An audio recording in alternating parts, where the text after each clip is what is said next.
I would like to invite up, does anyone know, is there a preference of who's going first? Okay.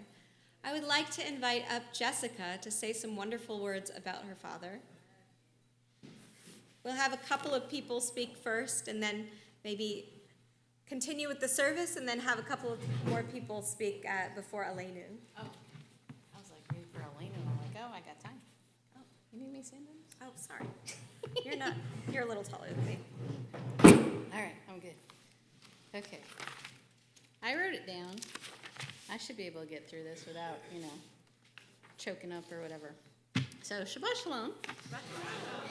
I was asked to give a short speech about my father. So, I'll keep it short. My father, I could talk to you all day and into tomorrow about my father, regale you with stories from my childhood and teenage years, stories into my adulthood and motherhood, and more, but they would all come down to this. My is my rock and the rock of our family. He gives never-ending support. He is generous to no end. He is funny, a source of incredible knowledge and advice. He always makes the time, but above all that is the love and compassion he shows and gives every minute of every day.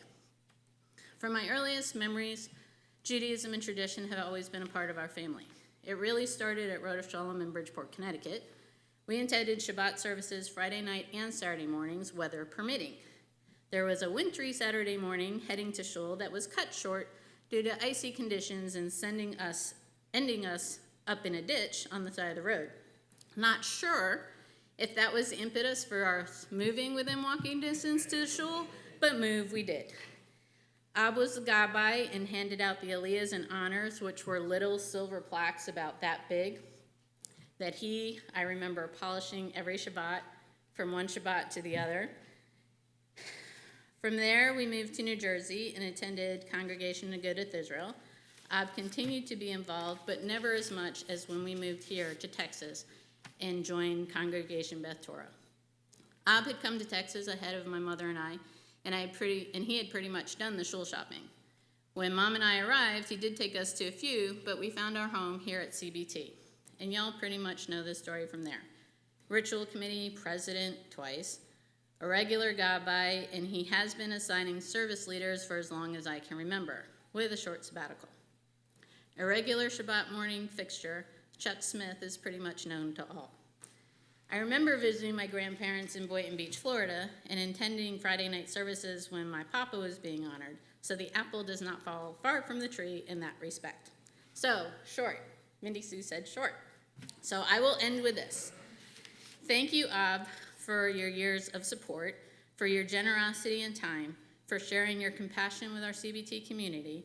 We are very grateful for all you have done and continue to do, and very blessed that you are part of our CBT family. I love you, a bushel and a peck. Shabbat Shalom.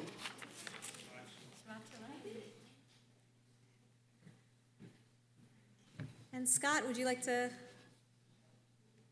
Got to make room for a hug, but Scott Silvis will come up next. The rabbi needs to be schooled about Chuck's. Okay? So, she said, I really don't know what you did before, right? Yeah. So let's have a little brief summary here. How many years ago did you join Beth Torah? Come on. Probably 30. 30 years ago. So we joined about the same time. I think we were maybe 31. Okay. And what was your first volunteer job at Beth Torah? I think it was Gabbai. Gabbai. Okay. And so you've been doing Gabbai for 30 years. Here. Okay, where else do you do Gabbai? I started Gabbaiing at Rosh Shalom and did it for as long as we were there. And then when we went to Agudath Israel, I think. So are we talking like there 50 too. years? Yeah, Maybe probably, longer? 50? Probably. 50 years, okay. So you've been a Gabbai for 50 years. Yeah. Now people are going to start wondering how old you are. Because, you let some out. Yeah. Okay, so after the Gabbai, then what else? What did we go from there? Ritual committee chair. Ritual You were chair of the ritual committee. Yeah. And how many years did we do that? Well, you had like 2 or 3 years at the time? Yeah, something like that. Something like that, okay. And then what? Vice president of ritual. Vice president of ritual. Okay, moving up, that's good. More responsibilities and duties. Exec VP from there. Exec VP, Okay. and then president. And then you became the president. All right, cool. And then what happened? They got rid of me for a year. I got rid of you for a year. Well, let me ask you a question. Didn't you learn the first time being president that it was just not a thankless job and you were not going to make any friends? That's what But then why did you do it again? Because, I mean, think about it. Okay, how many people have been president of the show? Raise your hand. Yeah. We got 3, 4, okay. Yeah. How many have done it twice? Oh, no. What did Sid say? Oh, never? No, never. Okay. But you did it twice. Yes. Okay. And what propelled you to doing it twice? Because the show was in a position where the leadership was not going to be handled well, so I took a year as an interim. Okay. Sort of to smooth things over. Okay. So then whenever you came back, that was kind of a loaded question. I'm sorry, I didn't mean to put you on the spot. I could tell that was very political. I handled that as No. tactfully as I get it. could. Okay. But you care. That's at the end of the day, you cared immensely about it because you were president twice. Yes. Right? Yes. Okay. And then from there? I retired. You, I've just been a Gabbai ever since. okay. Well, no. How many years did you do service? How many years did you pick who the people? That. Oh, that. Like that's a really hard job. Has anybody done that job before? No? Getting some people to show up? Right? Getting people to show up, service leaders. Yeah, that's true. That's a hard job. And then whenever people would come up and you'd say, hey, would you like to lift the Torah? And they'd say, no thanks. Yeah. Right? Yes. How many years did you do that? Still doing it. Still doing it. I took, as Jessica said, I took a sabbatical for 1 year or 2. Yeah, about a year. Yeah, Okay. and then I took it back. So, I don't know, but with all you've done, to me, to give you the title of the volunteer of the month seems to fall short, because you could be like the volunteer of the decade. You could be of a half of a century. You know what I mean? But that's just who you are. You're such a mensch. You give and you give and you give. Even when times are tough, you'll still dig in and give. And here, look at you today, and you're still being Gabbai and service leader. And I think everybody out there would like to say thank you for all that you've done. And I'm honored to call you my friend. Yes, sir. And then just one other thing. So sometimes we travel together. And so instead of using phones, right, we come into the auditorium, right, and it's the show night, right? And so I'm at the top of the stairs and I go, Chucky! Like that. And then what does he do? Scotty! So that's how we found each other. So there are two crazy peoples, and every night we would do the same routine. But it was a lot of fun. Yeah, it was. Yeah.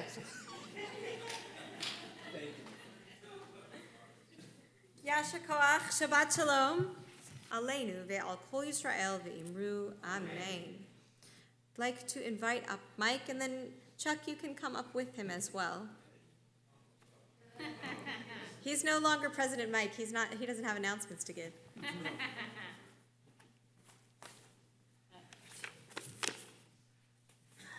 Mr. Smith, Mr. Precker. Mazal Tov. Thank you. As the newest member of the Congregation Beth Torah Past Presidents Club, I have many role models to admire and to learn from as I chart my own path forward at our synagogue. In nearly every way, Chuck Smith is just about the best one. Your unwavering dedication to Beth Torah and your continuing involvement in synagogue life both inspire me and challenge me to live up to the standard you have set. You're a Gabbai. You're an amazing Haftorah reader, both when you prepare and when you're called on at the last minute. You can always be counted on as a source of wisdom, encouragement, and good cheer. You're a regular at the schnapps table after services. And even after so many years, you still have Beth Torah's coolest sport jackets. Your energy and enthusiasm make me wonder why Jews don't believe in the devil, because you must have made a deal with him to stay so young and so dynamic and so vigorous. But then again, in another way, you're the worst role model. Answering the bell in a time of need, as you always do here, you became only the second Beth Torah past president, Nat Cohen was the first, to come back and do it again. As Mrs. Daniels, my art teacher in grade school, used to tell me when she looked at my work, Mike, that's a good, bad example. So thank you, Chuck, on behalf of the congregation and on behalf of myself. I'll do my best to live up to your great example, and I'll damn sure do my best, and I'm sure David and Sid and Linda all agree with me, to make sure you remain the last two-time president in Beth Torah's proud history.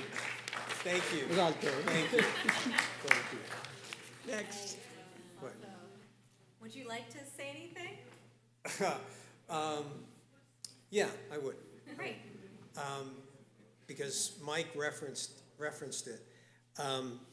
Yeah, I've always been very active in any synagogue I've joined, but I've been super active here, and it's because I have a very supportive wife who tolerated all my committee meetings and all that stuff when I wasn't president, and then of course it got worse when I was president, and she stood by me when I decided that I really needed to do it one more time because the show needed it. And she's been there every step of the way, and I am just blessed to have found such a wonderful woman the second time around. So as she says, she is my second and final wife. So outside of that, as Jessica commented, I stepped away from my Judaism up until I got married and we had daughters. And then I decided that I needed to get back. So we found a good show there and we joined, and we went Friday night, Saturday, I don't think we missed a Shabbat. When we moved to New Jersey, I had to find a new Gabbai to replace me because there, Cliff, there wasn't another Gabbai. It was me. And the entire time I was there, I never missed a Shabbat. I was never sick. So when I was finding a new Gabbai, he said, so what do you do when you get sick or something, you can't come? And I looked at him, I said, I can't tell you because I've never been sick. I've been here every Shabbat. And then when we went to Jersey, we found a nice show there. But this has certainly been our home, and probably the best. She would argue because she had a good relationship with the rabbi Rosh Shalom. But it certainly is a wonderful synagogue to be a part of, and I hope that my physicality continues. I can still lift the Torah. I hope I can continue to do that for many years to come, and I'm just blown away by everything that everybody has said. It's nice to find out that when I go over to the rabbi and share something with her, I'm not aggravating her. She does like it. But I just hope that we can continue in this community for a long time to come. So thank you.